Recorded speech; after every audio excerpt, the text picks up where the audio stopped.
Have you ever felt like a fraud in your own life? You know that quiet, grinding feeling in a high-stakes meeting where you feel like you're just playing a part you never even auditioned for? Maybe it's that sense of shrinking when you walk into a room with old friends, or just how exhausting it is trying to manage what everyone thinks of you. Here's the thing. That feeling isn't a personal failing. It's not a lack of authenticity. It's because your brain is trapped running a social script you didn't write. It's a program that got installed years ago for a version of you that, let's be honest, just doesn't exist anymore. Today, we're not just going to analyze that script. We're going to burn it. This is your guide to becoming the architect of your own high-authority identity. We're moving from a reactive personality to an engineered performance designed for one thing: impact. Okay, so let's get into the blueprint for this whole transformation. We're going to move through a 6-part protocol. First up, we'll expose the hallucination of personality so you really understand the root problem. Then we'll diagnose the veto of identity. That's the neural hijack that keeps you playing small. From there, we install the solution, the casting engine protocol. Then we'll unpack the neurobiology of authority to see the hard science behind why this actually works. Next, you're going to get a direct operational drill in performing the identity audit. And finally, we'll bring it all together to command the room. This is the roadmap from being cast in a role to directing your own reality. So let's start with the core problem, right? The fundamental glitch in how we all think about our self. That personality you work so hard to maintain, to defend, to be true to, it's largely an illusion. It's a social script handed to you by the expectations of your parents, your teachers, and your early social circles. We call this identity foreclosure. You basically commit to a version of yourself way too early, without ever exploring who you could be. You have to see the cage before you can engineer your way out of it. This right here, this cuts to the absolute core of the paradox. We've all been sold this lie that our identity is some fixed, solid thing we have to go out and find, like buried treasure. But the truth, according to neuropsychology, is what you're looking at right now. Identity is a performative reflex. It's an automated reaction, a set of behaviors that get triggered by the social gravity of whatever room you're in. You aren't being yourself, you're unconsciously performing an assigned role, wrestling with a script that's just running on autopilot. Think of your brain like a supercomputer that's running seriously outdated software. We call that software the legacy mask. It was designed for a totally different time in your life, a time when fitting in, being agreeable, and not rocking the boat was your #1 strategy for social survival. And back then, that mask was useful. But now, you're trying to lead a team, build a career, command a room, and your internal operating system is still prioritizing not getting kicked out of the tribe. This mismatch between your mission and your mask is the real source of that friction, that imposter syndrome, that chronic exhaustion you feel every single day. And this breaks it down perfectly. This is the mental model we have to shatter. Over on the left, you see the lie. Authenticity is something you find, roles are fixed, this is just who I am. That belief makes you a passenger in your own life. But on the right, that's the operational reality.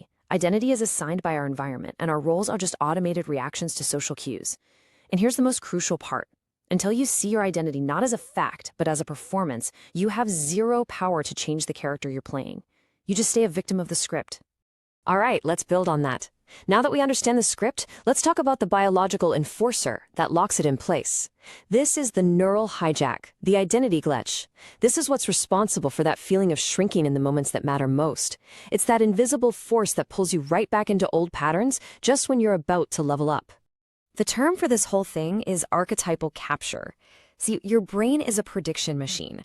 It absolutely loves certainty, so it treats your past roles, like being the diligent student, the helpful number 2, the quiet one in the corner, as safe zones.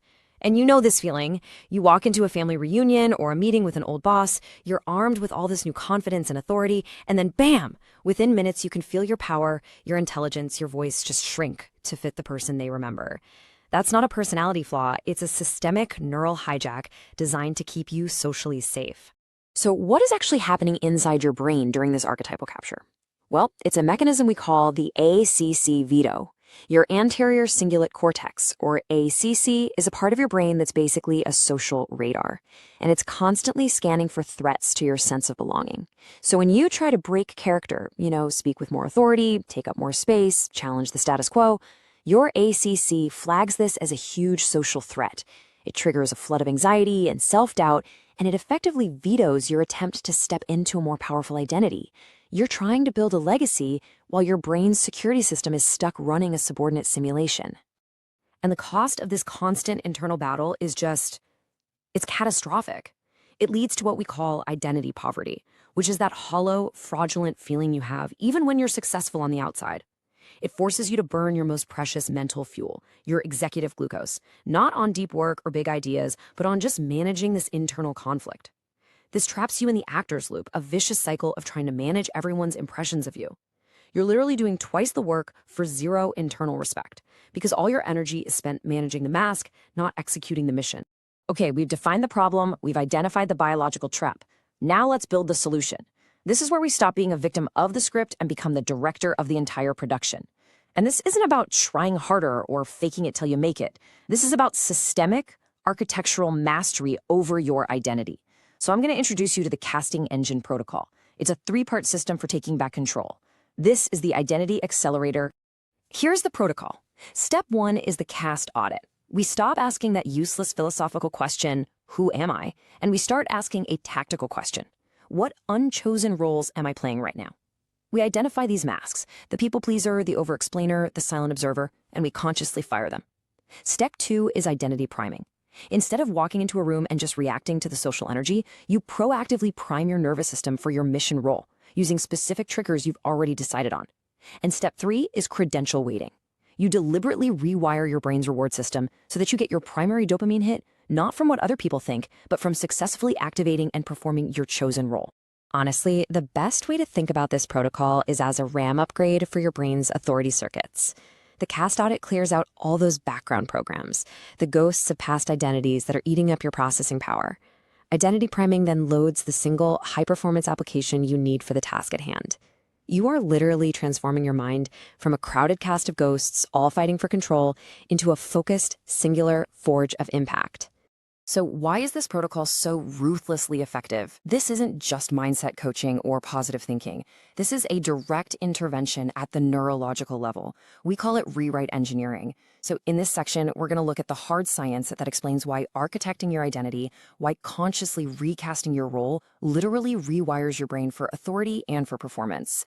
The foundational principle here is called self-perception theory, and it's actually a beautifully simple concept. We figure out our own attitudes, beliefs, and identity by watching our own behavior. In other words, your brain doesn't have some innate fixed sense of self. It's constantly looking at your actions to figure out who you are. So when you consciously perform the actions of a leader, speaking calmly and deliberately, holding your ground, asking direct questions, your brain sees this new data and concludes, I must be a leader. You aren't finding yourself. You're actively feeding your brain high-quality data on who to become. It is the ultimate biohack. This slide shows you the literal shift in brain activity that this protocol creates. The old way, when you're stuck in that legacy mask, is dominated by the Medial Prefrontal Cortex, or MPFC. Think of this as your brain's social anxiety department. It's obsessed with monitoring other people and managing their impressions of you. The casting engine protocol shifts neurological dominance over to the Ventro-Lateral Prefrontal Cortex, or VLPFC. This is your brain's CEO. It's responsible for directed action, for setting the rules, for mission execution. You are literally shifting your cognitive real estate from asking, how do they see me, to asking, what's the next strategic move? And this shift has a real, measurable, immediate effect. Data suggests that when you move from an implicit, reactive role to a consciously primed persona, your brain's social friction signal, that constant, energy-draining static of social anxiety and self-monitoring, it drops by up to 40%, instantly. Just think about the cognitive horsepower that frees up. That's 40% more brain power that's now available for problem solving, for creativity, for actual presence. It's like overclocking your social presence and reclaiming your focus from all that noise. The end state that we're engineering here is called neural coherence. This is a state of peak performance, where your focus is no longer being split by that internal argument between who you feel you are and who you're trying to be. All of your mental energy is aligned and concentrated on one thing: executing the mission. You're no longer spending precious executive glucose performing a part.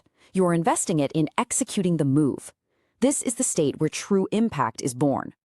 All right, we've covered the theory, the biology, and the system. Now it's time to make this practical. Let's move into the application phase, because theory without execution is just entertainment. I'm going to walk you through a simple but really potent drill you can perform in your very next high-stakes interaction. This is your first step to taking command through deliberate design. Here's your drill for your next important meeting. First, identify one persona anchor. This is a specific, controllable physical trigger that signals the new role to your brain. This could be consciously slowing your speech by 20%, adopting a posture with your shoulders back and down, or just placing your hands deliberately on the table. Second, execute the script rewrite. For the entire time you're in that interaction, you are forbidden from using your legacy behaviors. That means no apologetic language, no over-explaining your points, no seeking approval with those upward inflections in your voice. And third, use the social sieve. After the interaction, identify and eliminate one specific habit that reopens that old subordinate script, like immediately sending a follow-up email just to smooth things over. Now, this is so important. The crucial point here is that this is about velocity, not volume. Recasting the role is way more effective than just grinding out the effort. It's not about trying harder to be someone else. It's about the speed and the absolute commitment of the rewrite in a specific moment. Your number one goal is to protect the purity of the new persona. 1 hour of pure, unadulterated performance in your chosen high-authority role is neurologically more powerful than a week of half-hearted, inconsistent effort. So we've covered the problem, the biology, and the system. Let's distill it all down to the single principle that governs everything: command the room. Now, this isn't about dominance or aggression. It's about achieving a state of neural coherence where your internal authority is so clear and so aligned that it actually shapes the dynamic of any environment you enter. This is the ultimate takeaway. I want you to leave with this question just ringing in your mind. For your entire life, you probably treated your identity, your shyness, your anxiety, your tendency to shrink, as some fixed personality trait that you're just stuck with, a feature. But what if it's not? What if everything we've covered today points to a different conclusion? That it's a hardware problem that can be solved with a software upgrade. Your identity isn't who you are, it's the program you're currently running, and you are the programmer. So let's just summarize the crucial takeaways from all this. First, greatness and impact aren't about how much you can endure. It's about how well you can audit and cast your internal roles until only mission-critical performance remains. Second, you can't outwork or outperform your brain's legacy social radar. That ACC veto will always force you to shrink back into old patterns unless you actively intervene with a new protocol. And finally, your authority becomes an unstoppable, high-resolution force the moment you master the art of internal role assignment. And that brings us to the end. The final marching order is simple, but it's profound. Your life, your career, your impact. It's all being dictated by an internal script you never even agreed to. Stop wrestling with it. Stop trying to edit it line by line. It is time for a full rewrite. Pick up the pen, discard the old pages, and consciously, deliberately architect the role you were meant to play. Rewrite the script to claim the room.